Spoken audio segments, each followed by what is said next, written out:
Magandang umaga, Pilipinas. Narito na po ang magiging lagay na panahon ngayong araw ng Wednesday, 25 February 2026. Base po sa ating synoptic situation, wala po tayong namomonitor na bagyo sa loob at labas ng ating Philippine Area of Responsibility. Isang weather system ang makakapekto sa atin ngayon at yun ay yung easterlies na makakapekto sa buong bansa. Dulot nga ng easterlies ang Luzon, Visayas at Mindanao ay makakaranas ng bahagyang maulap hanggang sa maulap na papawirin na may pulu-pulong pag-ulan, kidlat at kulog. At para naman sa flight level wind chart, makikita natin dito sa 925 hectopascal at 850 hectopascal ang lakas ng hangin dito sa may silangang bahagi ng ating bansa. Makikita natin dito sa 925 hectopascal na dito sa may silangang bahagi ng Visayas ay makakaranas ng hanggang 36 kilometers per hour, aabot ito hanggang sa northern part ng Palawan. Samantala, dito sa may 850 hectopascal, bahagyang hihina ang mga hangin na mararanasan dito sa may Bicol region at Visayas hanggang na rin sa Mindanao. Makikita natin dito, mas maliwalas naman ang panahon o yung hangin dito sa may Luzon hanggang Central Luzon na aabot ng hanggang 18 kilometers per hour.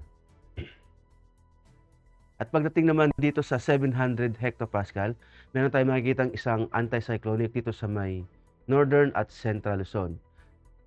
Samantala, dito naman sa may parte ng northern part ng Palawan ay makakaranas sila ng malalakas na hangin na aabot ng hanggang 36 kilometers per hour. Ganon din sa 500 hectopascal, merong anticyclonic sa may northern part ng Luzon.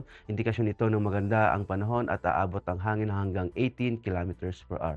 Ang lakas ng hangin dito sa 500 hectopascal ay simula Visayas hanggang sa Mindanao na hanggang 36 kilometers per hour.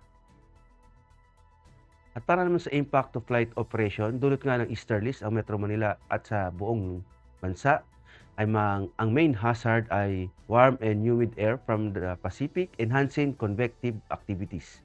Ang impact nito sa rotary ay localized thunderstorms, light turbulence may briefly affect operations, especially inland in the afternoon. At pagdating naman sa fixed wing, generally fair with possible isolated sea breeze causing short-term delays or turbulence.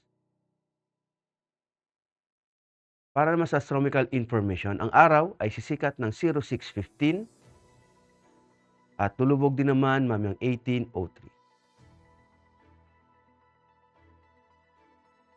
Para sa moon illumination, meron tayong 61%.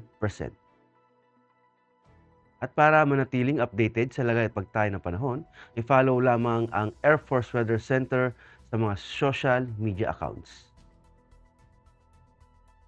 Sa ngalan ng aming commanding officer na si Colonel Alvin John Cugador, PAF JSC, ako po si Technical Sergeant Brian Benedict Garcia, Weather Forecaster ng Air Force Weather Center. Maraming salamat po.